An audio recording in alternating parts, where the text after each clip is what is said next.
Hello guys, আজকে আসানসোল যেটা ঘটে গেল তোমরা এই গোটা ভিডিওটা দেখলে। হ্যালো গাইস, আজকে সকাল সকাল বেরিয়ে গেলাম আসানসোল যাওয়ার উদ্দেশ্যে। আর এদিকে আমরা অপেক্ষা করছিলাম বাসের জন্য। তো এখনো বাস আসেনি, ওই জন্য আমার বন্ধুরা দিকে গল্প করছে।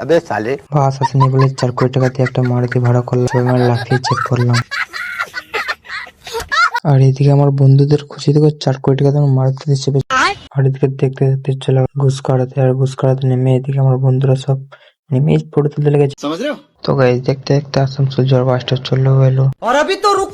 আর এদিকে বাসের নিচে জায়গা নেই বলে আমাদের লেথিয়ে ছাদের উপর চাপিয়ে দিল। আর তার খানিকক্ষণ পর কন্ডাক্টর চলে এসে বলছে, তোরা ছোট ছেলে সামনে বসে এখনই পড়ে যাবি, হাত পা ভেঙে ফেলবি তোরা। আর এদিকে দেখতে দেখতে আমরা হাইওয়ের উপর চেপে পড়লাম। আর এই তো বাস নেই, তো রকেট হয়ে গিয়েছে। তো গাইস, আজকালকার ড্রাইভাররা বাসকে রকেট ভাবছে, তাহলে ভাবো। আর এদিকে দেখতে দেখতে আমরা আসানসোল পৌঁছে গেলাম। এবার যাবো আমরা আসানসোল স্টেশন। আর এদিকে আমরা আসানসোল স্টেশন পৌঁছে গেলাম। আর লিফটে চেপেছি, আমাদের বন্ধুদের খুশি তো হয়তো সামনে কিন্তু পোস্ট মারতে পারছি না রে। তো গাইস, একটা মিনি ব্লগটা এইটুকুই।